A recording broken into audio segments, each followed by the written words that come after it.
Technology is transforming how we travel, from smart ticketing and real-time service updates to accessibility tools and personalized journey planning. This session will explore how digital innovation is helping to create a more seamless, inclusive and reliable experience for everyone who uses the rail network. So our final panel is James Heslop, Head of Strategy at Network Rail, Gerard Butler, the Service Performance Manager for Journey Planner at Transport for London, and Danny Gonzalez, Chief Digital and Innovation Officer at LNER. So Danny, if I can start with you, how do you make sure that the customer-facing technology is really driving a benefit from the investment you're putting in?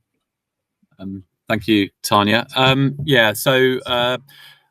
I think it's really important from our perspective to really make sure that we have real clarity on why we're doing the things that we're doing. Why are we designing and delivering the digital technology and touch points for customers, and what the outcomes are going to be, and the start of that process is to really make sure that we've got really sound insight across different customer segments and understand actually where their pain points exist and the things that are actually going to make a difference to their ultimate sort of passenger experiences. So that really helps us focus on the problems and the investments where we sort of have some really good understanding where we're going to get the biggest return on our investment. The other side of the coin is then having a really good idea in terms of how we will measure benefit. So the sort of a really strong school of thought at LNER, especially around, if you can't measure something, how do you know that it was worth doing at all? And we have lots of debate around that and how, because obviously there are things like customer satisfaction, journey growth, people spending more money more often, and all of those sorts of good metrics, right through to a lot of the investments, particularly sort of in new technologies like AI, in terms of how does that translate to operational efficiency in managing customer experiences, and how can that sort of almost be attributed right back to the bottom line of the business, and how do you actually translate those into real value rather than just sort of numbers and sort of time efficiency. So how do you really make it sort of sit on the budget sheet somewhere? Yeah, just picking up on that, we've talked quite a lot today about data. How important is the collaboration between operators and data users to make the passenger experience better? Well, I think it's absolutely essential. Oh, sorry. That was at Gerard, Danny, sorry.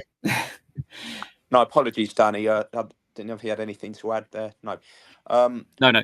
How important is collaboration between operators and data users? I think it's absolutely essential, because I think it's a basic foundation that the data, and when I say data, I'm talking about sort of timetables, station information in particular.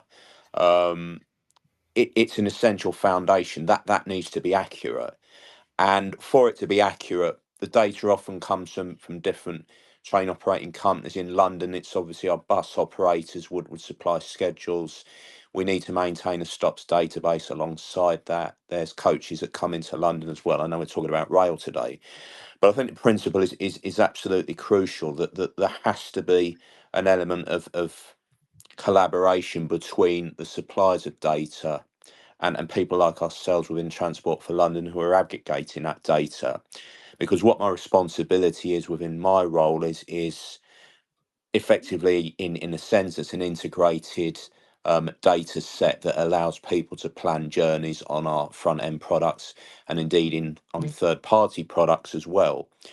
But having that basic collaboration and foundation is absolutely vital for delivering the true benefits of integrated customer journeys. Indeed, we've got the whole LNER network on our journey planner systems and on our app. But we realise most people will be travelling from different parts of London to get to King's Cross, so that's really crucial.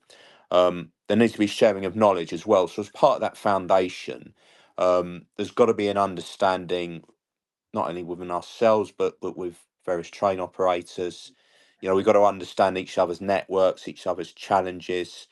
It's not just purely about data feeds.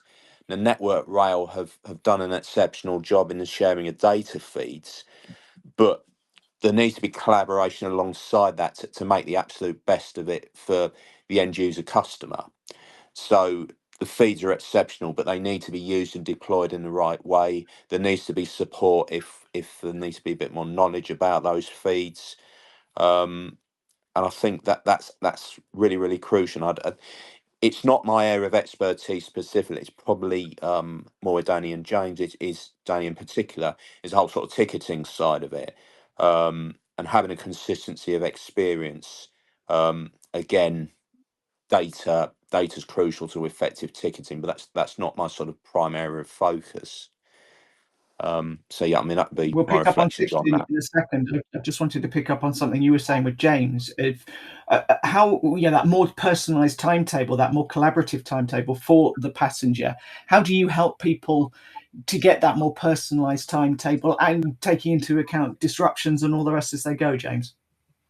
So Gerard touched on it there. We as Network Rail have really heavily invested in the rail data marketplace and making information available. That's been the first step we've taken from an organization that didn't share data particularly well to one that's become much more open and worked really hard to make sure the information we carry around the timetable, around planned disruption, around works, around the infrastructure has been shared and is now available. And one of the directions we're really trying to take is how do we help people access that data in a way that is individual to them. So the timetable itself seems individual. There is still a core timetable, obviously, but if you're making a journey, how do you understand that disruption that's happening? So part of that research and development that we're doing at the minute is understanding how does our data flow and how do we capture it within the timetabling process to allow us to share it more effectively and do what Gerard's just said, get to third-party vendors and get to people who can take that data much more effectively than we can as Network Rail and turn it into an accessible product, whether that's for people who are traveling through disruption, whether it's people who are neurodiverse and want to access the network in a different way, or people who just want to understand what platform their train's going to be on. It's a really broad user group, so we don't want to focus on one app. We just want to make sure that data is readily available to the industry and to users outside the industry as well. Danny, did you just want to pick up on the ticketing point that Gerard was talking about? Yeah, so I mean, I think sort of Gerard is was kind of hoping I've got an answer to where's the Holy Grail, but I think Don't we all? If you have, I think I think he's highlighted though one of our biggest challenges in the industry is how do we have unified ticketing platforms that can work across sort of the integrated operators, across rail and other modes of transport, because I think that has always proved to be one of the most problematic ways to really give a customer, a really truly seamless experience that would actually help them kind of, do first mile sort of the core journey and the last mile with ease, which is complexity that we know costs us millions of journeys a year, where people sort of just dismiss that. I think the encouraging thing is I think Great British Railways will take away a lot of the fragmentation. It will bring people together, and hopefully we will get stuck into these things. There are lots of conversations around how do we connect TfL tap and go more seamlessly with rail, and we are starting to see, I think, some green shoots, but there's a long way to go. But it should be absolutely a core focus for all of us, because I think it will dramatically improve the perception of how easy it is to travel by public transport. Does that include buses and trams? Yeah, And the like? absolutely. I mean, Yeah. obviously, London is a slightly different case because of all the Yeah. different modes of transport. But Yeah, absolutely. So, Gerard, how important is considering the what people want to do? We were talking about Manchester earlier, and learning about why people are travelling and what they actually want from their journey. Yeah, I think it's a really interesting question. I mean, I live about 3 miles from Wembley Stadium, I could actually hear the Coldplay concerts from outside my front door. I think that there's a really sort of crucial consideration, really sort of considering people's journey purposes.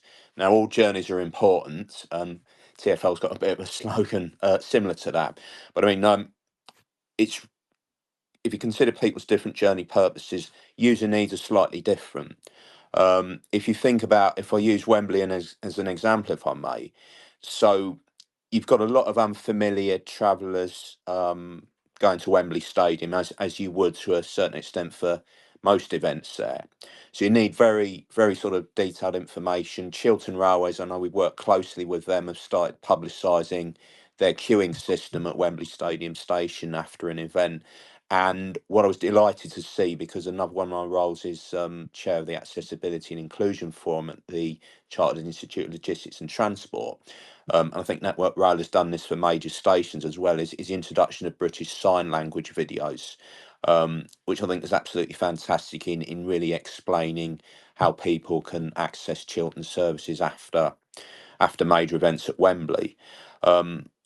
The other side of the coin in terms of Wembley, and this is slightly beyond the rail industry, but there are factors to it, is that there's also a requirement for information for people in a local area who aren't going to the concert or football match or whatever. And we have travel demand management as well within TfL, but we don't sort of use that all the time. But I think there's a different level of information needed for, if you like, Chiltern Railways passengers who aren't going to the concert. So we need to be adding information about changes to services that are put in place away from the concert. And that information might be slightly more detailed at individual train cancellations, alternative arrangements, whereas people going to the event, the information can be a lot more general. And I think the crucial thing is we talked about, well, we've all talked about collaboration. Now, collaboration within the transport industry is essential. But as we found with the Coldplay concerts, particularly as two of them have had to be moved because of the strike activity in London this week, I think this collaboration is valuable even well beyond the direct transport industry. So obviously Wembley Stadium itself, but also concert and event organisers. And that helps to really inform the sort of information that people would need if they're travelling to that event, but not forgetting the people who live in that local area as well. So that would be some reflections on that. So James, let's take the passenger, and they're rocking up at a station they don't know. How do you help them to navigate through the stations, through the whole network, and finding the right places for them to go? How do you reimagine that experience for them to make it easier and feel more comfortable? So I think we all have personal experiences of traveling on the rail network. My most recent one, I needed 29 tickets to get from Milton Keynes to Aviemore, 29 individual printed tickets to take a bike to Aviemore and back.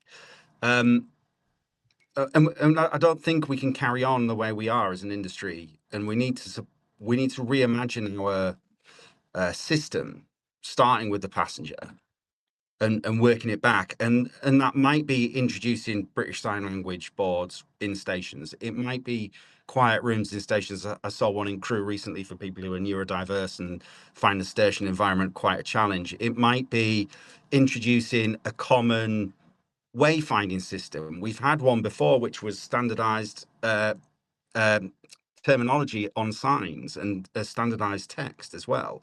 So we've done it before in the physical world, and now it's starting to move that into the digital world and using technology to improve that passenger experience. And I think there are options, whether it's Network Rail being able to show that some of our lifts and escalators aren't working. I know that sounds really simple, but if we can show things aren't working to people, they can structure their journey around where those things are unavailable, because things do break down. Obviously, we'd like them to be operational all the time. But if that helps people, if that's a first step we can take to digitize that experience and digitize that journey, it's a key activity. But I do think the Rail Innovation Group are doing some really interesting work at the minute on reimagining the passenger experience by focusing on the passenger. I think as individual organizations, what we do is we focus on our bit of the passenger experience and not on the whole thing. And I think GBR gives us that, or I know GBR gives us that opportunity to start again with some of that experience that Danny touched on and Gerard's touched on again, that it's now a multifunctional thing. It's not just rail travel. So if you come to Milton Keynes Station, how do you get away from the station? Traveling to the station is pretty straightforward. We understand where the train's going to be, when it's going to arrive, and when it's going to depart. But there are 6 different methods you can use to get away from the station in Milton Keynes. And none of them are standardized. There's no simple way for a passenger to understand, how do I take that next step away from or to the station, sorry, as well. And that's the thing we need to be thinking about. We might call it mobility as a service, we might call it something else, but it's bringing together people like Lime and Uber and council taxis and buses and trains into one place that people can access the information. Maybe not use the service in one place because we're all independent companies, but at least one place where the information is accessible, that yes, there's a Lime bike, here's where the taxi rank is, these are the types of taxis that are available, these are the types of buses that are available. We've seen it in London. Manchester's thinking about how their passengers use the network. I think we need to do that on a system-wide scale. And Danny, just bringing in accessibility, it's a big issue, isn't it? The accessibility for all through a station. How do we make sure that those tools and inclusivity are built into design rather than it being an afterthought for customers? Yeah. So I think that starts right at the most senior levels of our organisations now, and in terms of our strategic priorities, because I think we're in a world now where we can't afford not to make sure that accessibility groups are right at the front and center of our design choices. I mean, to put it into perspective, at LNER now we're handling 300,000 passenger assist requests a year. That's growing 25% year on year. I think the latest national consensus data is that 20% of the population now are registered as having some form of disability. So there's a huge market on the to attract and make it easier to travel with, from a financial sustainability perspective, but also the consequences of not getting this stuff right are also pretty serious from a financial penalties and PR perspective as well. And at LNER we've had some pretty uncomfortable PR stories where things like passenger assist hasn't gone well, with some quite sort of famous figures. So ultimately, for a whole variety of reasons, accessibility is absolutely front and center now, and I think all of our organizations across the industry, and actually how we also design the handshakes between all the various parties in the industry in terms of accessibility, because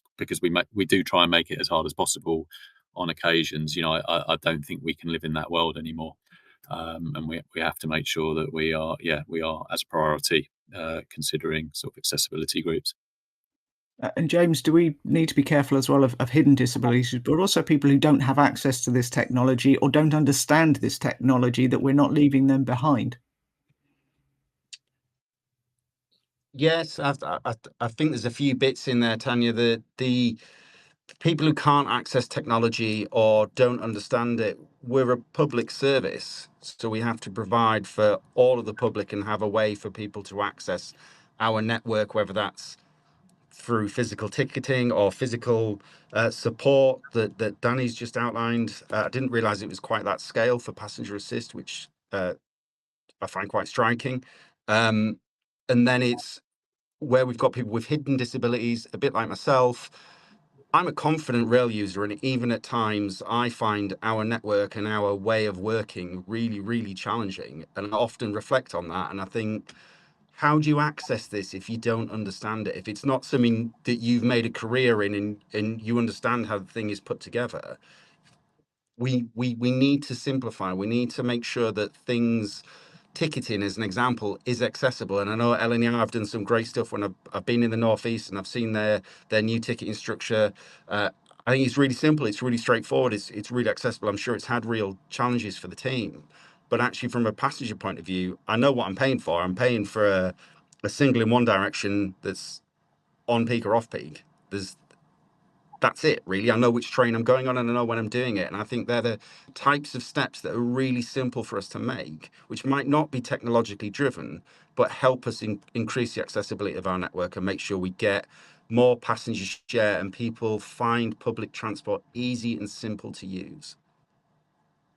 To go to the questions that are coming in, Giampero says, based on my experience in other sectors, one challenge I observe in the UK rail sector is the widespread use of bespoke technologies, which often makes integration complex and costly. Considering the need to unify diverse data sources and systems to enhance the passenger experience, does the industry recognise the importance of technology standardisation? And are there any active initiatives currently addressing this issue? Who would like to pick that one up? Danny, you're smiling, so I'm going to you. Thank you. Never smile. Right, I'm not smiling anymore.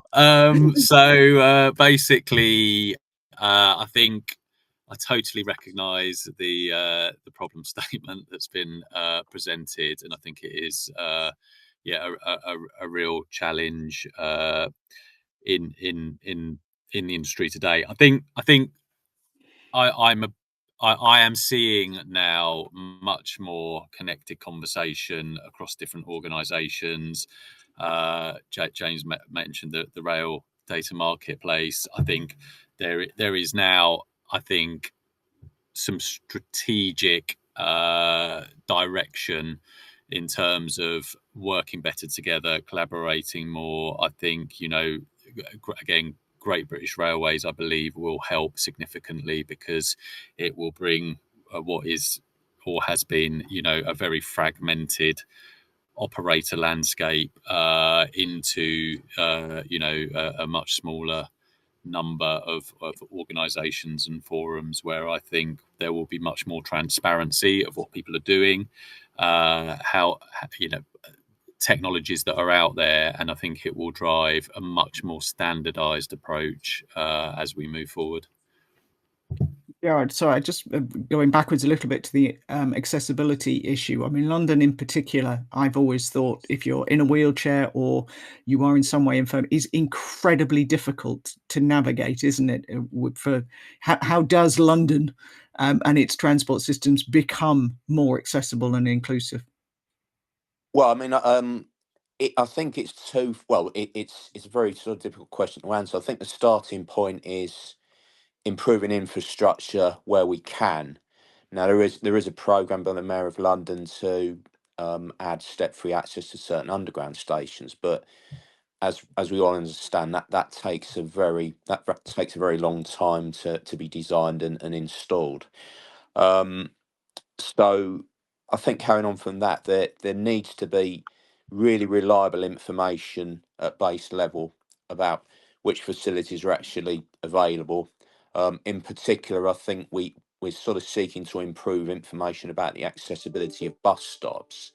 So whilst infrastructure is always going to be something that we aspire to, where we can't have 100% of underground stations accessible in a realistic timescale, then what we absolutely need to ensure is that there's reliable information about the, if you like, standard state of assets as to whether they're accessible, be that a bus stop, an underground station, and the rail stations within London, not just the ones that are part of London Overground and the Elizabeth line that are specified by Transport for London, but we have an integrated ticketing system in London, as we alluded to. We have things like Project Oval, that contactless payments are allowed beyond London as part of an integrated system. And therefore, if we have an integrated journey plan and an integrated ticketing system, we should also have an integrated information about accessibility levels. Now, that's both at a base level, but also, and this still remains a challenge, certainly in my area, is having reliable information flows as to when lifts aren't working at stations and making sure that those communication lines are coming into us and we can action them. And it does cut across points that both Danny and James have mentioned. I think both Danny and James were talking about consistent wayfinding, consistent approaches, and what I would find really helpful from an accessibility perspective, will be a consistent way of describing what constitutes a step-free station. Now, I know that that exists within Network Rail. We have codes like Code A and Code B1, but I believe those are there's still a bit too much of an industry definition. We need to really there needs to be a consensus, not just in the rail industry, but if you like, partner organisations like ourselves, as to a consistent way of actually describing what is a truly step-free station. Because of the stations in London that they don't have stairs, they have a ramp, but the ramp is at such a sort of a gradient that it isn't really suitable or indeed safe to use for someone who is using a wheelchair. So I think it is a challenge in terms of there will be infrastructure that will not be accessible for the foreseeable future. But what we need to ensure is a consistent presentation of information about facilities that are available, and probably even more so, an ability for journey planner systems and websites to reflect when those facilities are not available. Can I go back to the questions? Roger Dixon says it's not hard at all for a customer to reimagine a way of travelling without 29 tickets or even 3. I was fairly horrified by the 29. Oh, that's just jumped. Why can the industry not implement a common sense way of ticketing? It's simple, isn't it? Of course, it can include accessible options, e.g. for folk without mobile phones and without bank cards, or those for tech anxiety. Is it that difficult to not need 29 tickets to get to where you're getting to?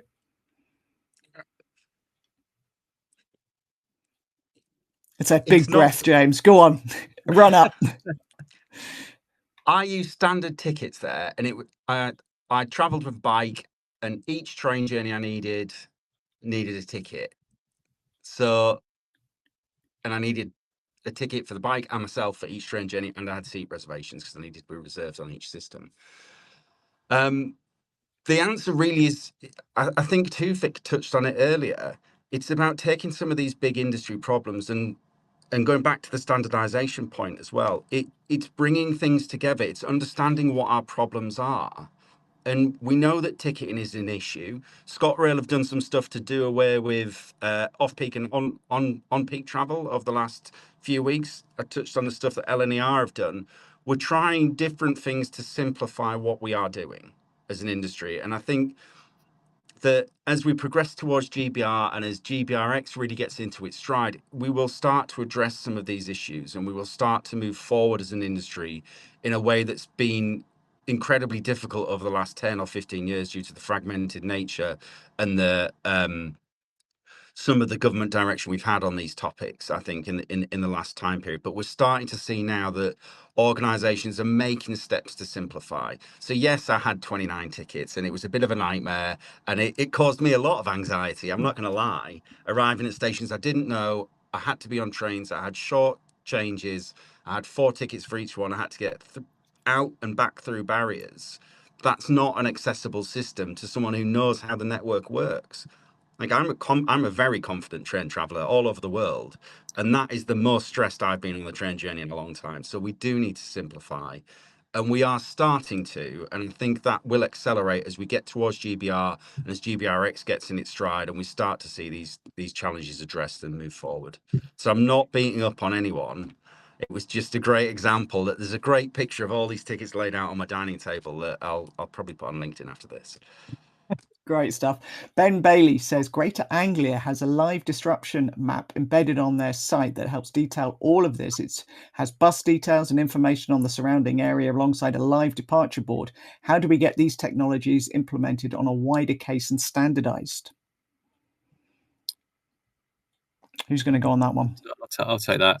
So firstly, I'm going to give them a call next week to see what they're using. But again, we're talking about fragmentation a lot. I think again, we're in a world where train operators haven't really talked to each other about the things that they are doing to improve things for their own customers. Sort of differences across different private owning groups have sort of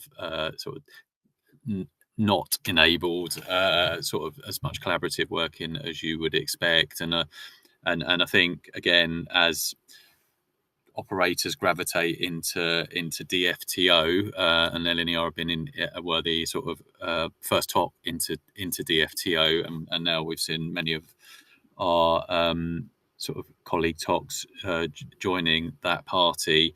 It has really helped foster a much more transparent and open dialogue and sharing of roadmaps, where we actually look at opportunities now that we can develop together rather than sort of separately, or if someone's got good something, we'll steal it with shame. Steal it with pride, not shame. Steal it with pride. So I think, again, the more things come together, the more some of those historic,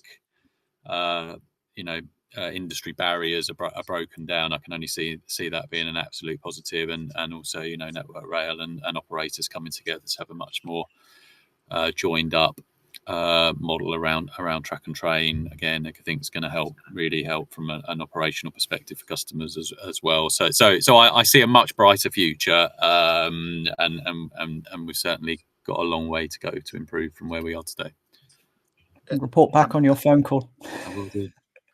I think that's a great example where we're starting to break down those barriers, and it's a combination of Network Rail operators and forward thinking as we modernize and digitize some of our more traditional systems internally for planning and causing disruption. It means that the information is more usable at the other end of it. So Network Rail really needs to think about its development of its systems for the passenger, and that's part of my thing about reimagining the journey. We're not just thinking about it as what's Network Rail's output, is how can it be used to help a passenger during disruption, or whether that's caused by planned or unplanned events.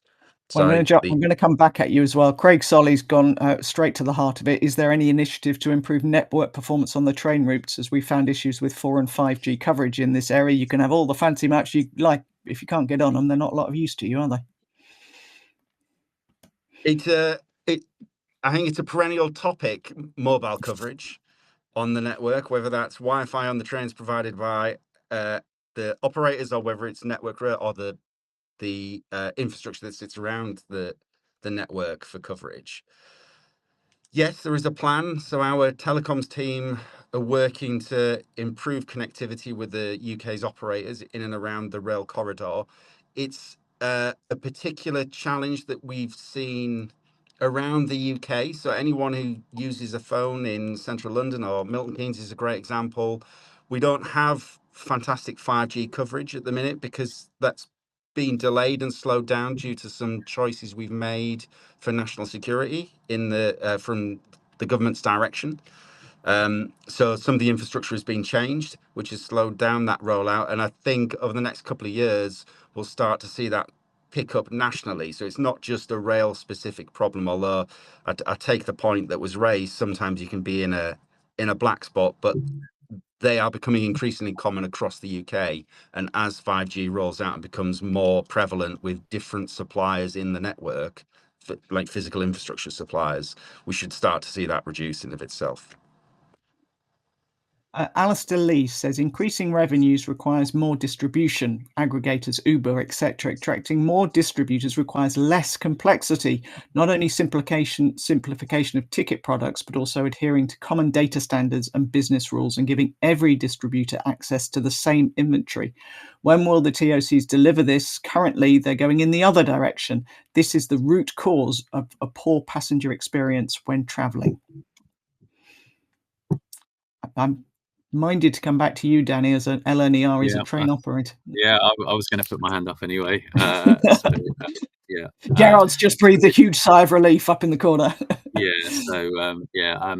And sort of been involved previously with Alistair in conversations about this stuff, and I agree. I think I totally agree that improving sort of the retailer reach and distribution is going to be a really important step in terms of driving growth for rail, and making the rail industry much easier to do business with from a retailer perspective is going to be really important. moving forward, and there are initiatives in the FTR program, First Ticketing Retail program at GBR that are looking to address this stuff. So I agree with what's being said. There are a team of people looking at how we do drive a lot of the things that Alistair is asking for. I think one of the challenges is a lot of the kind of historic legacy tech that powers a lot of this stuff. But I think Alistair's called out what are probably some top decisions and choices that are being made, and I think, again, as we sort of all gravitate to one sort of common owning group, hopefully there will be more consistency, and I think, wherever possible, I think most people will agree that as a level playing field with retailers is a sensible place to be heading towards.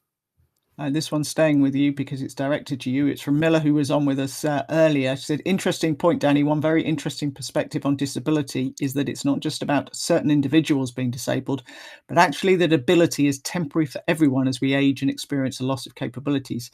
How can different parts of the industry collaborate more effectively to create accommodations that may be necessary for some, but beneficial for all? Yeah. So, from a collaboration perspective, I mean, I think there is an improving picture in terms of the conversations that happen across the various sort of providers of the component parts of a passenger experience. But again, it could be much better. I think, developments like sort of the passenger assist system that joins together all operators is a good example of how things are joining up better. But can I just jump in? I travel on LNER a lot. I go up and down to the south. I mean, actually, the basic train is quite often quite hard to get out of. It's a very narrow little step. There's quite a step down. You don't even need to have any kind of disability to sometimes struggle that if you're carrying a bag, if you've got a buggy, anything like that. Yeah, and that's, I mean, again, that is, I think, probably, one of the reasons why passenger assist demand is growing. As and I guess one of the positives of it is it is open to everybody that needs assistance in any shape or form. But you're right. I think, the industry needs to collaborate and make better or good design choices around how do we make the experience as accessible to as many people as it can be, considering whatever their needs might be, and I think, like Miller said, we can all be in a position where we have an accessibility need by circumstance at any point. But I think it all comes back to collaboration, and I think different parts of the experience working much better together to make sure that the handoffs are much more seamless, and actually, how do we use data as well to make sure that we're all better informed in terms of looking after people.